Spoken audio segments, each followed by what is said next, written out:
All righty. This is a regularly scheduled Greer City Council, but we are going to open tonight a little bit differently, inasmuch as we are going to hold a public hearing. Public hearing is in regards to ordinance number 16-2015, City of Greer Budget Ordinance for fiscal year 2015 and 16. This is an ordinance relating to the fiscal affairs of the City of Greer, South Carolina, make appropriations therefore, levying taxes, and to provide for the effective date. The public meeting is being held here at Greer City Hall on June the 9th, 2015. Having called the public hearing to order, I will open the floor for comments.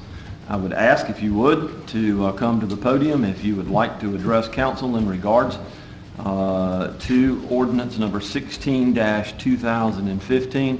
As a matter of record, if you will give us your name and address before making comments, we would appreciate it. So with that, the floor is open. If you would like to address council, the floor is yours.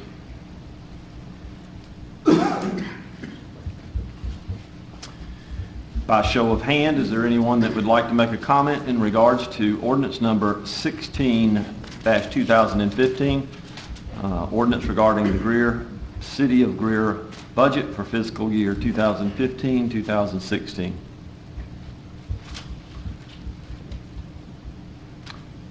I'll ask a second time.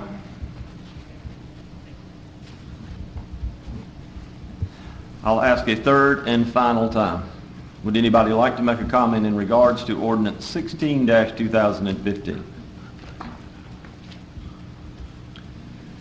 Let the record so indicate that no one choose to speak in the public hearing, and with that, the public hearing will draw to a close.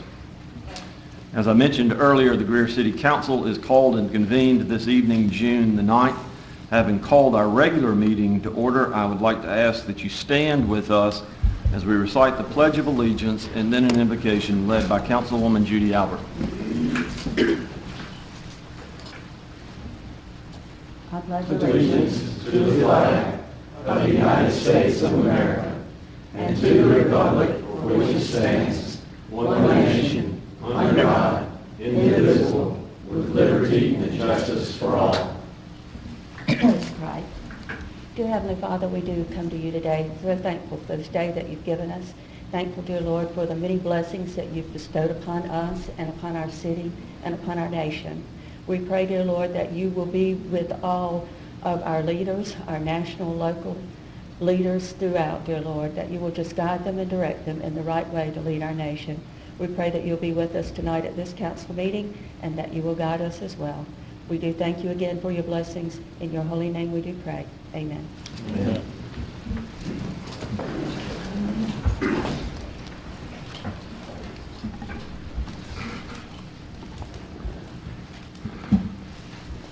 Ms. Duncan, do we have anybody to appear in public forum this evening? No, sir. With that, then, we'll move to the minutes of the council meeting. Council, in your packet this evening, the minutes for the May 26th, 2015 meeting are contained. I'll entertain a motion that they be received. So moved. Second. Have a motion and a second. Any items of note for the clerk? Hearing none. Ms. Duncan? Mr. Arrowood, Yes. Mr. Griffin, Yes. Mr. Dumas, Yes. Mr. Bettis, Yes. Miss Albert, Yes. Mayor Danner. Yes.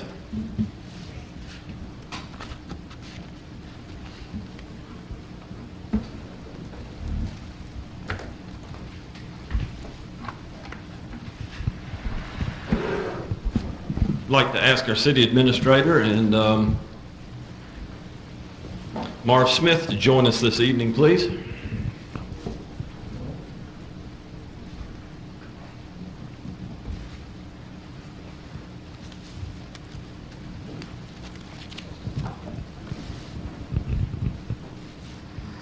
Marv, we've got a certificate of appreciation that says, "Congratulations upon your retirement from the City of Greer, presented in appreciation of 10 years of dedicated service to the City of Greer for service between April 26, 2005 and June 5th, 2015.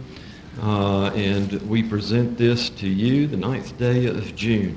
Would you please join me in recognizing Marv Smith as he reaches a milestone with the City of Greer and enters into his retirement from the city. We want to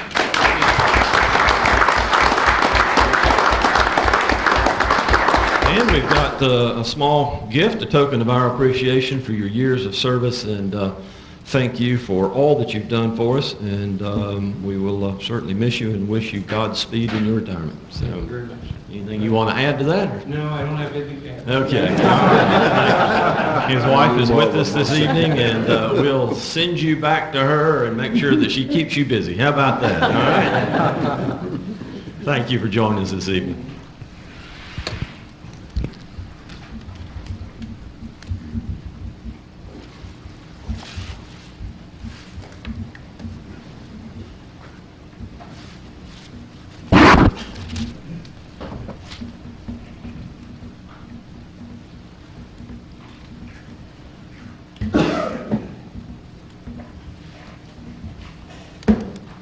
We jokingly laughed that Marv had the most important job in the city because he was our payroll clerk. But he has done a great job for us, been a good addition to our financial department, and has helped us along in that regard, and we do indeed wish him well in his retirement. With that, we'll move to the administrator's report. Mr. Driggers? Thank you, Mr. Mayor, members of council. This past Saturday, as you are aware, we had the opportunity to fill City Park and this facility with members of our team and their families. It was a wonderful opportunity this past week to celebrate and to bring those folks in. We had a rock climbing wall and the bounce houses and arts and crafts and food and entertainment. And it was a wonderful, wonderful opportunity for us to bring in not only our team members of Team Greer, but also their spouses and their children and their grandchildren. And we filled the park in this facility doing that. It was a wonderful opportunity. And on behalf of those team members, we certainly want to extend a thank you to you as a body to allow us to do that as an appreciation to our families and to members of our team. And we know that those types of recognitions are not possible without your support. So on behalf of Team Greer, we say thank you for allowing us to do that and allowing us to have our 15th annual family picnic this past week. It was a wonderful, wonderful opportunity.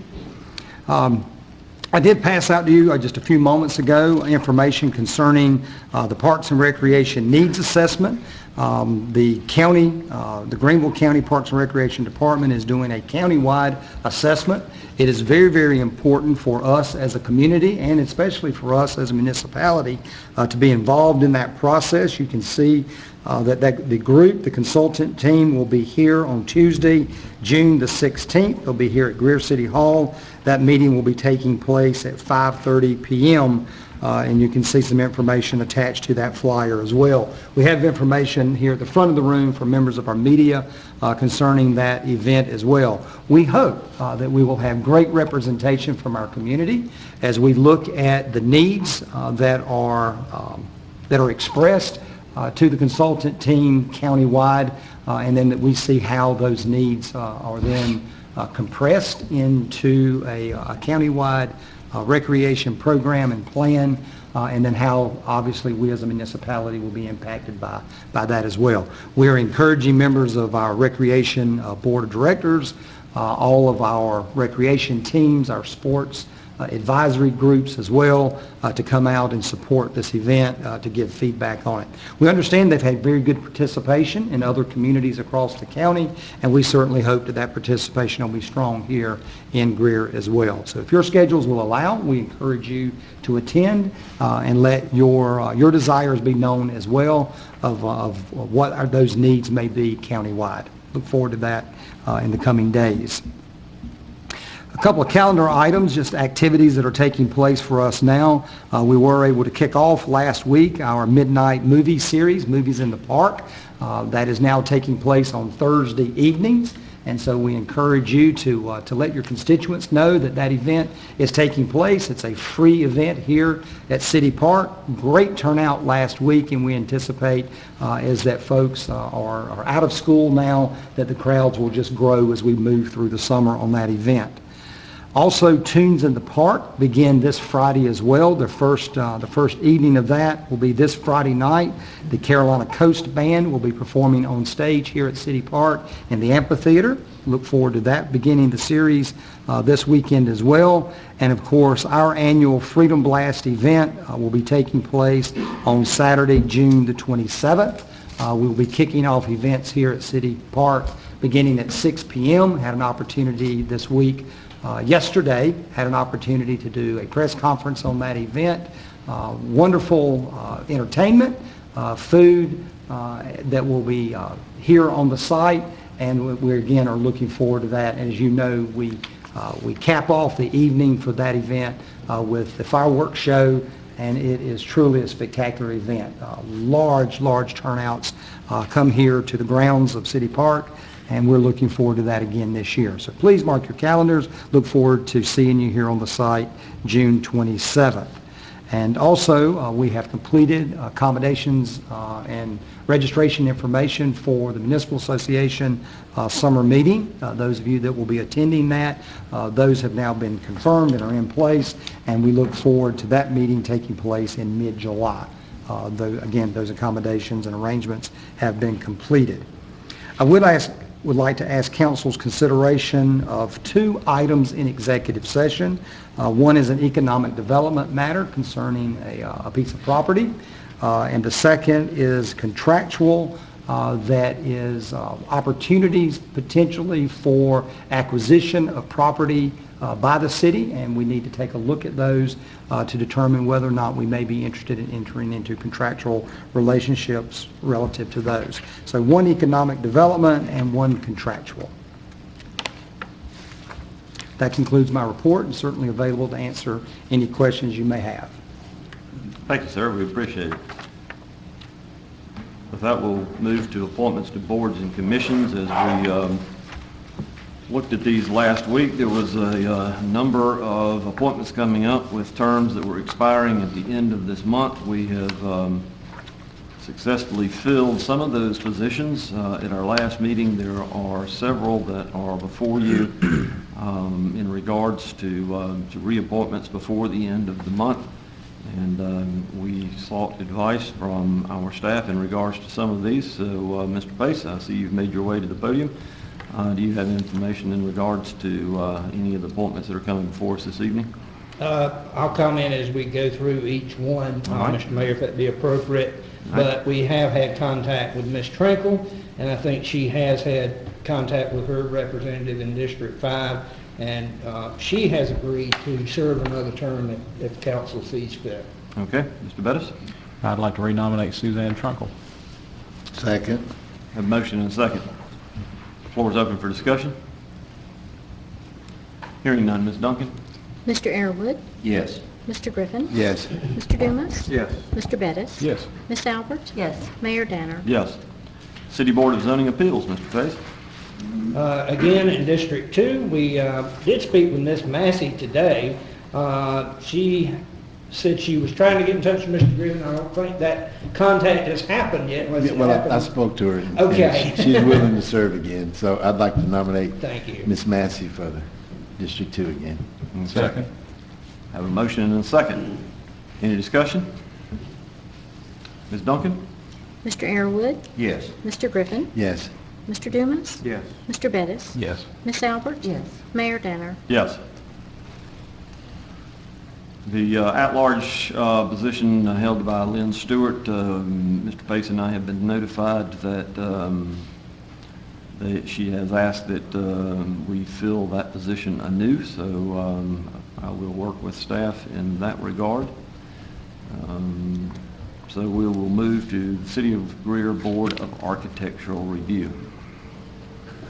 Mayor and council, again, thank you for the opportunity, but this board is appointed by professional experience and/or ownership of property within the historic district, and Ms. Joetta being a part of that board since its inception the first time and the second time, and she is our local historian on the board and just a wealth of knowledge, and she has agreed to serve again, and Mr. Price, Brandon Price, he is a business owner of our downtown district as well as a resident of the city, and has strong desires to, again, continue service to the city in that capacity, and both of these would be willing to serve again if council sees fit. I'll entertain a motion to receive Joetta Hyatt's nomination. So moved. Second. Motion and a second. Any discussion in that regard? Ms. Duncan? Mr. Arrowood, Yes. Mr. Griffin, Yes. Mr. Dumas, Yes. Mr. Bettis, Yes. Miss Albert, Yes. Mayor Danner. Yes. And I'll entertain a motion to receive Mr. Brandon Price's nomination. So moved. Second. Motion and a second. Further conversation? Discussion? Hearing none. Ms. Duncan? Mr. Arrowood, Yes. Mr. Griffin, Yes. Mr. Dumas, Yes. Mr. Bettis, Yes. Miss Albert, Yes. Mayor Danner. Yes. Thank you, council. We'll move to items of old business, second and final reading of ordinance number 15-2015, an ordinance to provide for the annexation of property owned by John Stewart Jr. located on Ansel School Road in Northwood Lane by 100% petition, and to establish a zoning classification of DRD for said property. Mr. Pace, I believe you have information in that regard? I do, Mr. Mayor. We did receive yesterday through email communications from the registered agent for the applicant, and they are requesting that council please table this request due to the fact that they are still to go before our Planning Advisory Committee, our PAC committee, and they would love to go ahead and complete that process before seeking second and final reading for this. So we are in agreement with that if council so chooses to do so. Council, I hear a motion to, it may be, when will the ARC meeting take place? We were in communication with them today. They haven't submitted, so it will be July before we hear that, Mr. Mayor. Council, let's hold this matter over until such time as they make application to apply, to come back before the council. Do I hear a motion to hold over? Second. Motion and a second. Any discussion or questions of Mr. Pace? How long do they have to bring that back up to us, or will it automatically at a certain time come back on our agenda? We're not holding it over indefinitely, so we would reserve the right to place it back on the agenda, really at our discretion. But as indicated, we would our intent would be to place it on the agenda after the PAC meeting. Once the PAC hears it, then we place it on the next business meeting.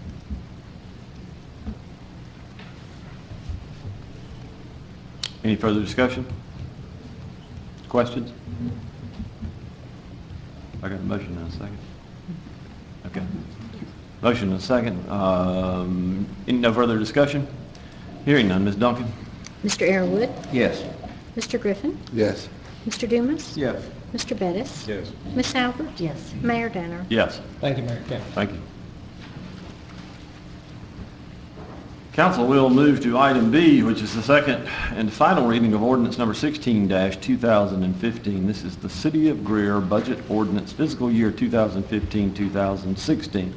An ordinance relating to the fiscal affairs of the City of Greer, South Carolina, making appropriations therefore, levying taxes, and to provide for an effective date. I'll entertain a motion and a second, and the floor will be open for discussion. So moved. Have a motion? Second. And a second. Floor is open for discussion. I have a question. Yeah. Under the general fund, I believe,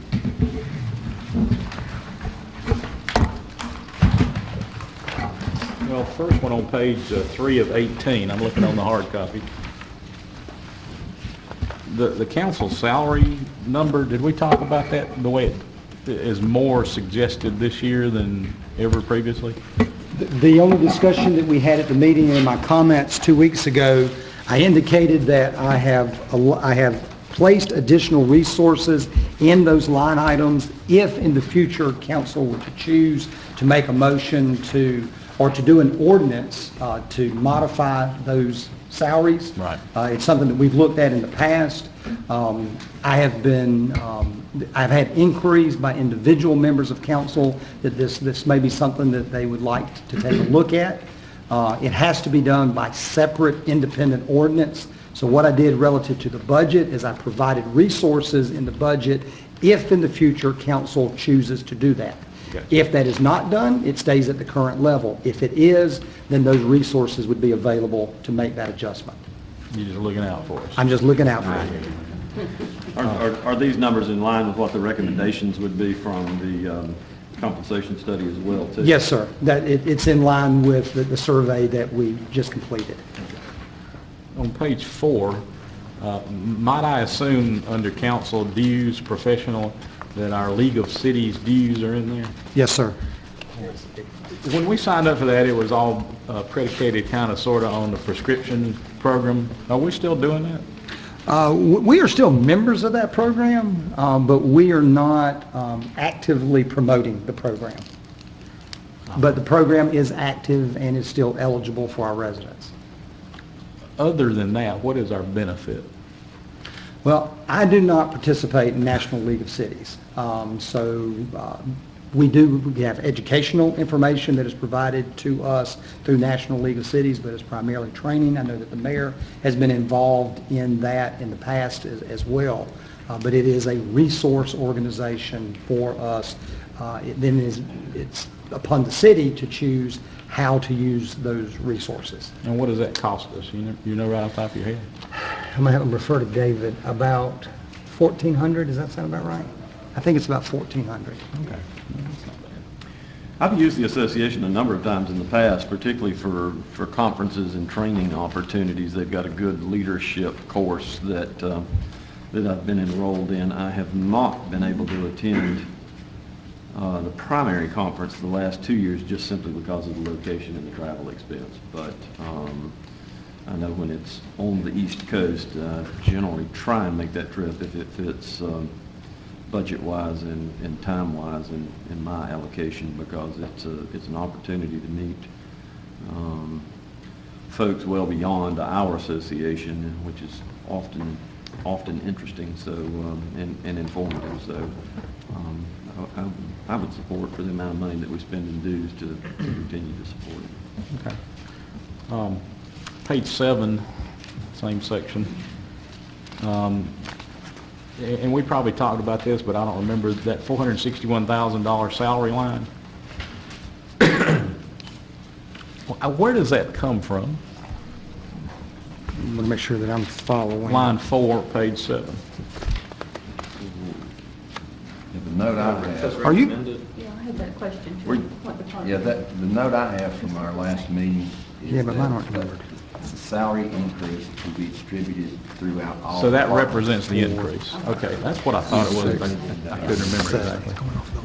Okay. We're using two different. You're using we're two different forms, and that's budgets. what's confusing me a bit. Yeah. That is the allocation that in the reprinted documents, those were redistributed Right. to each of the appropriate departments. Oh, okay. That was the implementation of the compensation study. Just initially plugged it in as one. Plugged it lump in sum. there. That was That's the what I thought it difference was. between between what was already appropriated in the individual departments, because the total cost was right under 622, about 622, and so some of that had already been distributed within the departments. The balance was a placeholder under general government. As we did first reading, we moved to the documents, we redistributed that to each of the departments. That's what I thought I remembered. Yes, sir. I just wanted to be sure. The only other comment I really have, I don't have a whole lot of heartburn with the budget, except, my magic line for salary and benefits percentage, which it's jumped about 1.5% with this new budget, as best I can figure. That for all sounds about benefits. And I think it's going to be really, really hard, if it's almost at 62% now, I think it's going to be really, really hard to hold that number down going forward. I think it was 61 and a half is,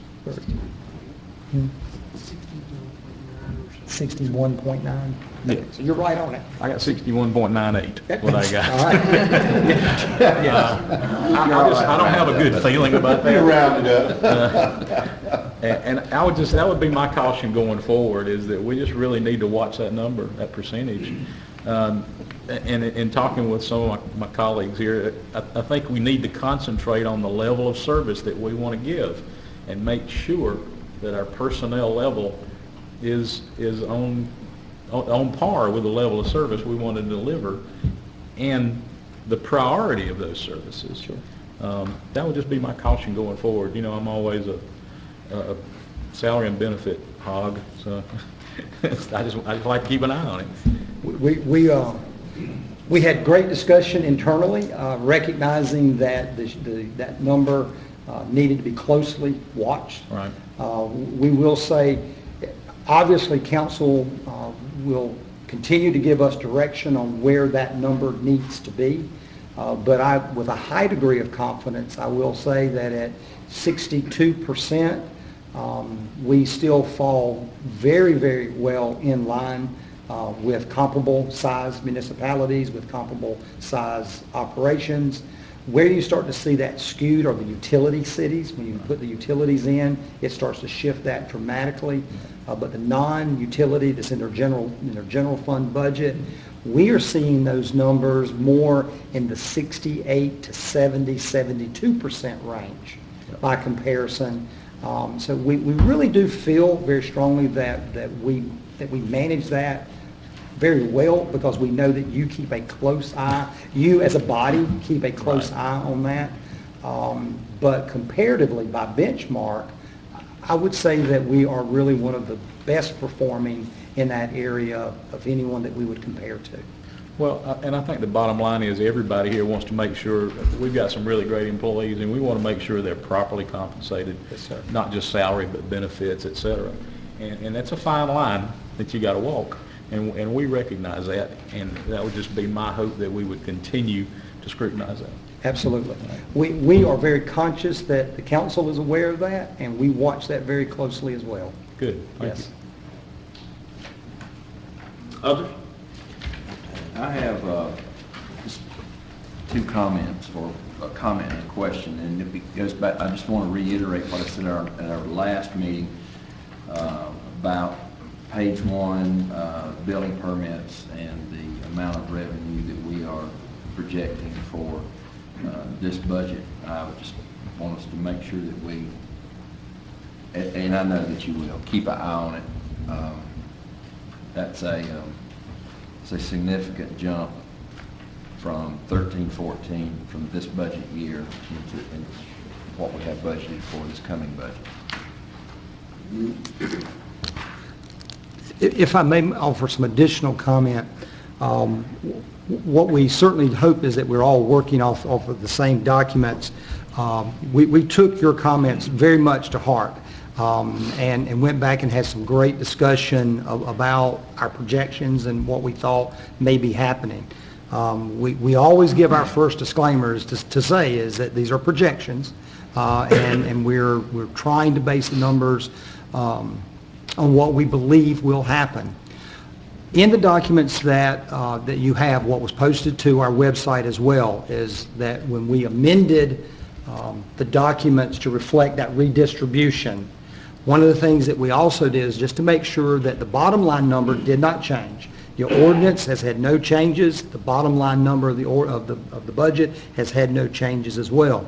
But we did go in and we made a few modifications, and that was one of the areas that we were a bit concerned about. And so you'll notice in that link for the most recent copy of those documents that we added the projected column as well.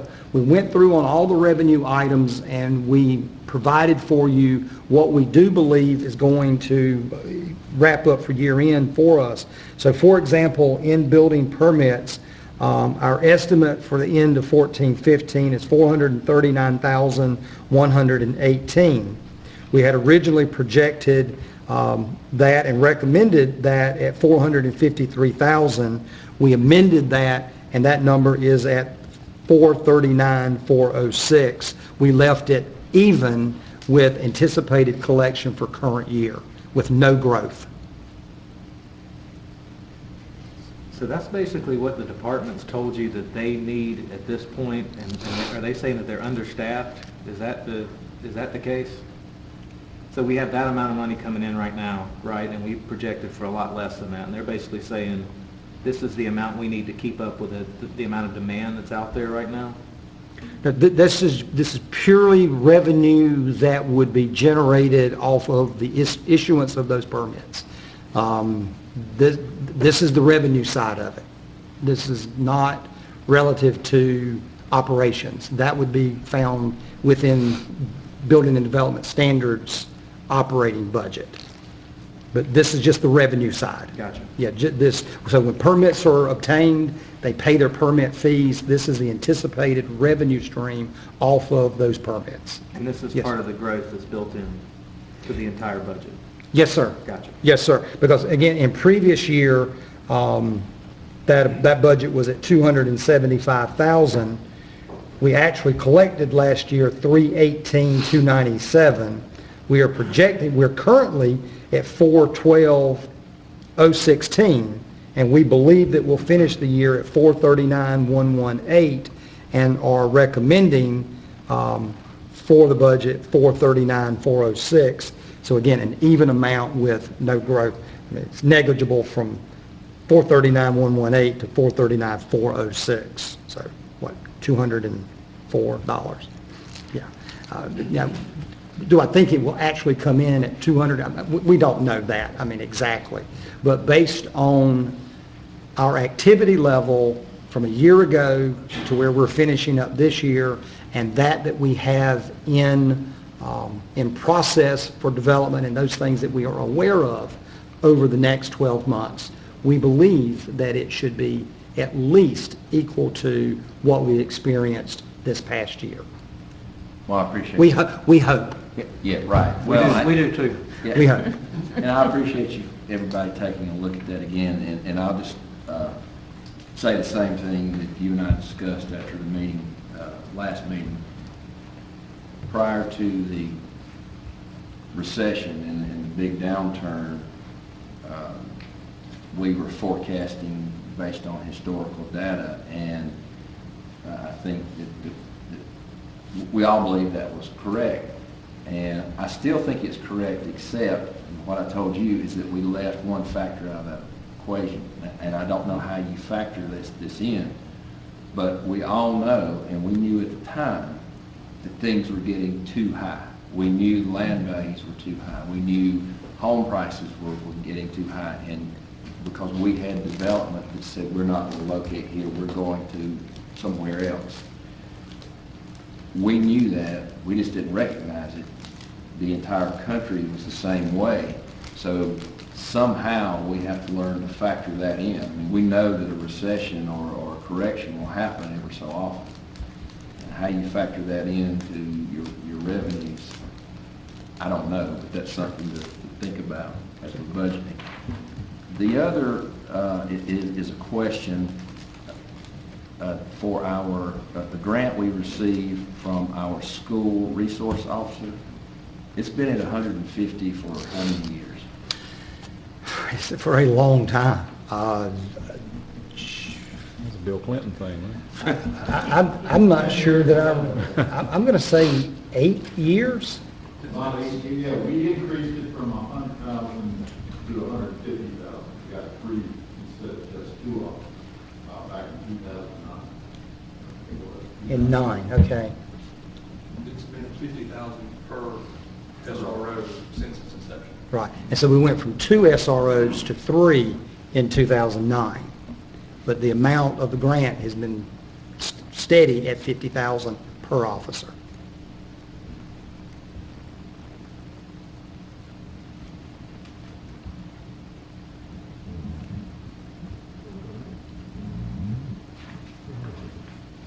That's all.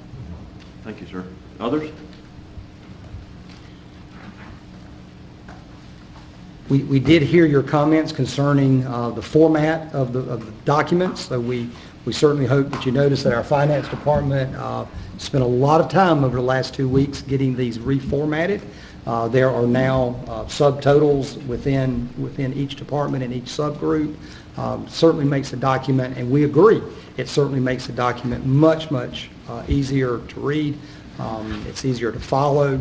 And again, and for the purpose of full disclosure, on our website, we included a copy of the original document, and then we included a copy of the document with those modifications made so that everyone could see anything that shifted in that. And no changes to the bottom line numbers, but we did make some movement within the budget, which we do periodically through the year anyway. We do that administratively, but the bottom line number staying exactly the same. But both of those documents continue to be available on our website. Once council takes action, if you approve the budget, we will remove the draft portion of that. That'll be removed from our website, and then the adopted budget will be placed on the website for the public.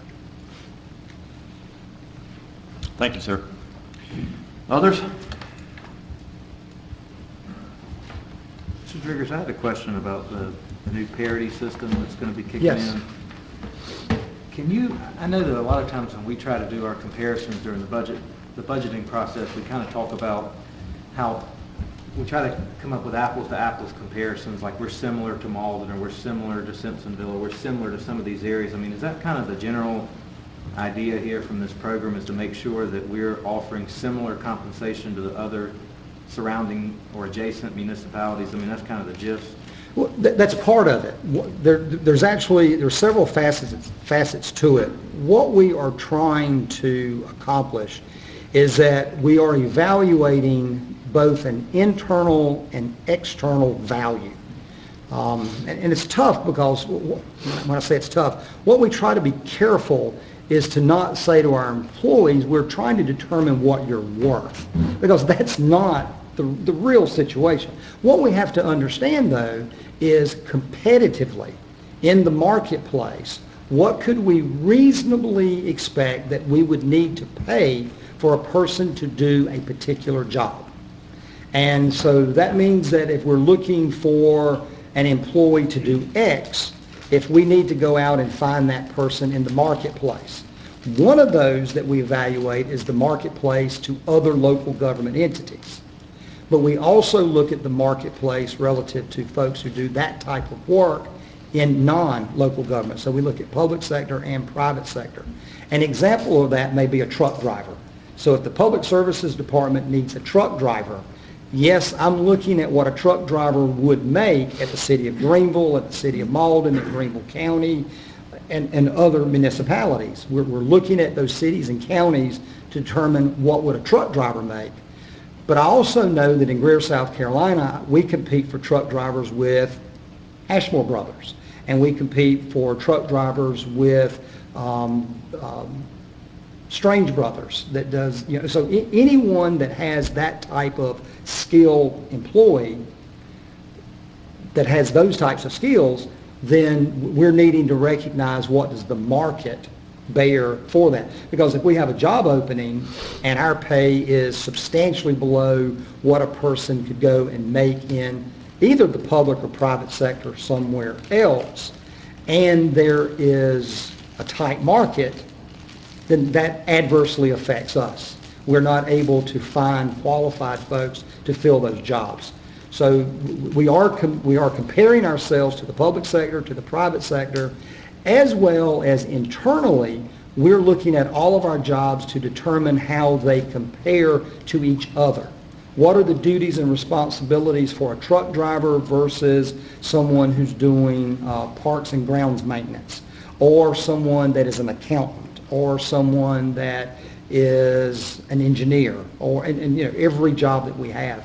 So we also look at all of those jobs to say, and that was what that JAT, the job assessment tool, and that was the reason that our consultant group scored that, so that we could determine based on duties and responsibilities within our own organization who had more duties and responsibilities and which positions had less, so that we could graph that and determine what job grades would be necessary for that.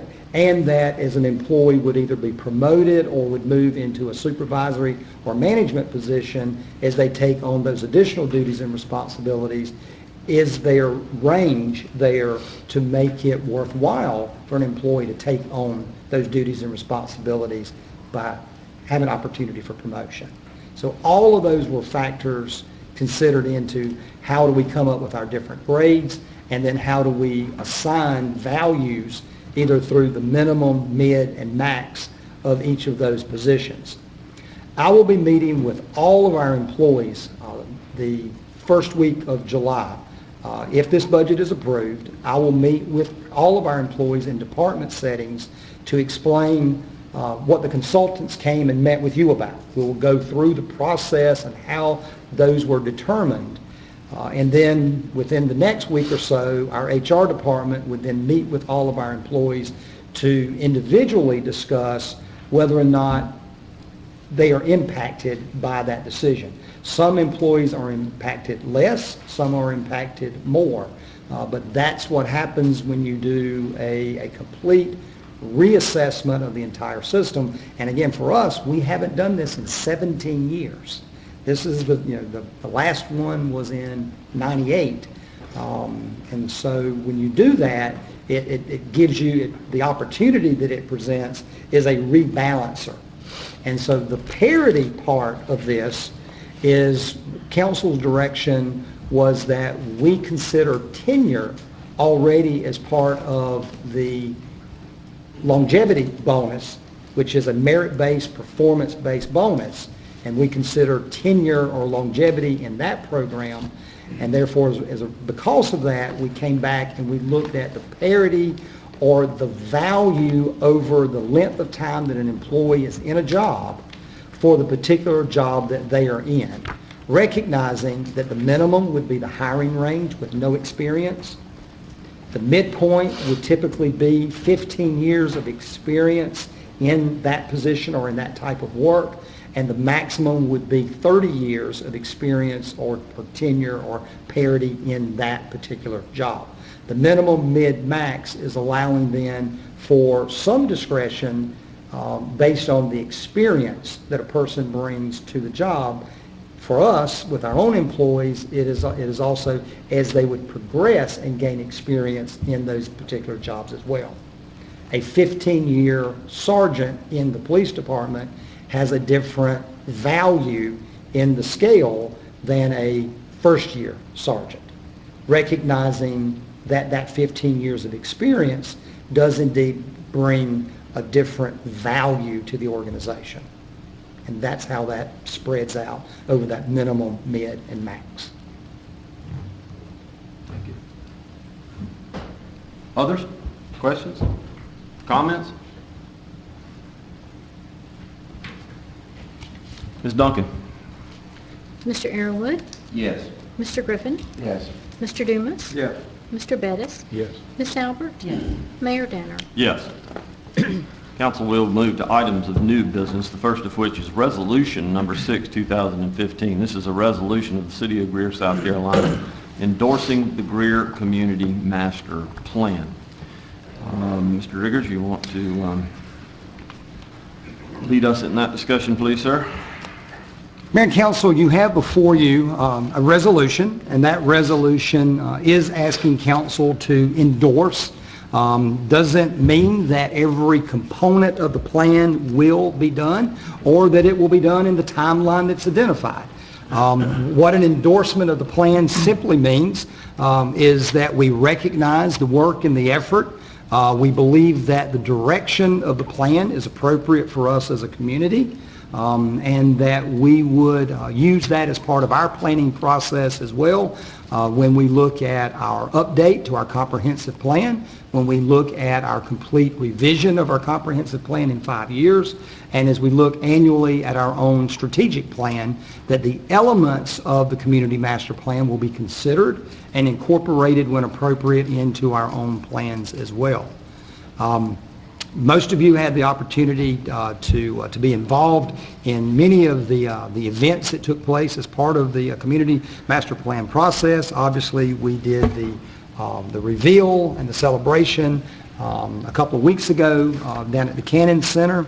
The document has been made available both in an abbreviated executive summary form as well as the full document. It is available on plangreer.org and is obviously linked to all of our sites. And many of us have been personally involved in this process over the last 18 to 24 months as well.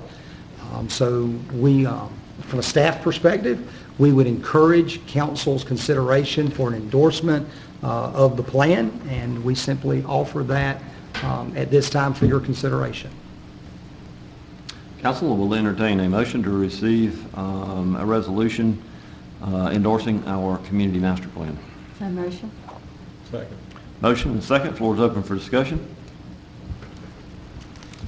Mr. Mayor, I would just say that I don't necessarily agree with all the parts of the plan, but I do believe it's important to have a plan going forward. And I think we've probably all learned from past planning that in the world of reality, sometimes it's tough to stick to it. But it is good to have at least an outline going forward. They call them game changers in here. You know, when a game changer comes down the line, your plan kind of goes out the window sometimes. So, but you know, it's good to have a plan because without it, you're just kind of floating. And I do endorse the overall idea of having the plan. Others? I'll echo the councilman's remarks. As most of y'all are probably aware, our plan was front page news in the Greenville News today, and an excellent plan that talked with some of the other surrounding cities that have done master plans. And I think one of the most important things that has come out of this is the dialogue. One of the things I'm proudest of in terms of this master plan is what our consultants referred to as touches. And it's been incredible since we rolled this plan out just in the last week or 10 days, the number of people that have sent me either emails or stopped me to make a comment in regards to the plan. So I know that there is a portion of our community that has taken the time to review the plan in some form or fashion. And I continue to urge folks to visit one of the sites or to offer them one of the handouts that we did that night. And I think it's, as Mr. Bettis said, it's about having that guiding light, but it's also about having that dialogue in terms of what the community likes and doesn't like about that, and how we will proceed in moving forward. I think one of the things that, having gone through this exercise over the last 12 or 15 months and being an integral part of seeing sort of the back side of that, it makes me appreciate the work that was done 15 years ago, and the boldness of some of the suggestions in it, and how we have worked through those and look back on where we've come, and look forward with excitement about where we're going to be in the next 15 years. Others? Ms. Duncan? Mr. Arrowood? Yes. Mr. Griffin? Yes. Mr. Dumas? Yes. Mr. Bettis? Yes. Ms. Albert? Yes. Mayor Danner? Yes. First reading of ordinance number 18-2015, an ordinance to provide for the annexation of a portion of property owned by Swafford Properties LLC located at 1672 Old Highway 14 by 100% petition and to establish a zoning classification of I-1 for said property. Mr. Pace? Again, Mayor and Council, this is a request for zoning and annexation for the 1.55 acres with the purpose for construction of a 120,000 square foot addition to the Swafford Transportation Company located at that address on Old 14. Subject property does currently contain a single-family dwelling, which will be carved out and remain a separate part of this in the very near future before second reading is done. The Planning Commission will conduct a public hearing on June the 15th in regards to the zoning of this property. Thank you, Mr. Mayor. By show of hand, is the owner of the property or a representative of the owner of the property with us this evening? Let the record indicate no one indicated so. Entertain a motion to receive. So moved. Second. Have a motion and a second. Floor is open for discussion. Hearing none. Ms. Duncan? Mr. Arrowood, Yes. Mr. Griffin, Yes. Mr. Dumas. Yes. Mr. Bettis, Yes. Ms. Albert, Yes. Mayor Danner. Yes. Thank you, Mayor. Thank you, sir. Council, we have a bid summary this evening in regards to the installation of a subsurface drainage system for the city stadium football field. Red Watson is going to, who is our Assistant Director of Parks and Recreation, is going to bring us information about how we might remedy this age-old problem that we have down at the stadium that we thought that great big old pipe under the ground was going to take care of when they put it in there in 1934 or whenever it was. So you want to explain how we're going to fix this? Yes, sir. Thank you, Mr. Mayor and members of council, for the opportunity to present this tonight for your approval. Just like you said, this project is for the installation of a drainage system at the city stadium. To bring you up to speed on the bid process, we initially advertised for bids and had one vendor attend the mandatory pre-bid meeting, but unfortunately they did not submit a bid. To be fair, we re-advertised for bids and had no one submit bids at that time. So we seek permission to negotiate with Wilson and Associates, who was the company that initially attended the pre-bid meeting during the first bid cycle. And they also provide us with turf management services on our hospitality fields. They built the Victor Field, and we've got a good working relationship with them. Their bid is for $37,488. It is under budget, and we feel that that is fair. And Bruce Feeman is with us, our ground superintendent. To give you the short of it, the way I understand, the drainage system will not only catch the water from the surface coming down, but it will also help catch some of the water coming from the spring up to keep that from getting in that south end zone and being very mushy and unplayable, as it has been for several years, like you said. You saying there's a spring under the field? North end of it. Yeah. Where's that, man? The park back there is named Springwood Park. Well, that makes sense. So where are they going to take all the water? They will tie into existing catch basins. Bruce, Existing drain lines that are already in the field along the stadium walls.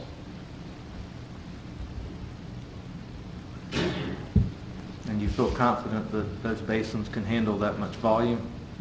Yes, these probably these multi-flow systems consist of 5 1-inch tubes that are stacked horizontally, and the pipes that run down each side. One starts to go from 12 inches to 16 inches, the other one stays 16 to 16 equivalent. per specs of the bid, they should be complete with the project by July 10th. Of course, that's weather permitting, and we should be planning on it by the fall season. Council comes with a recommendation from staff. I'll entertain a motion. So moved. And a second. Floor is open for discussion. I was just gonna say, if that fixes it, that's a bargain. Yes, it is. That's what I thought when I saw that figure. If I may offer the disclaimer, we have learned over time that I think our most appropriate for the record response is we are hopeful. Yeah.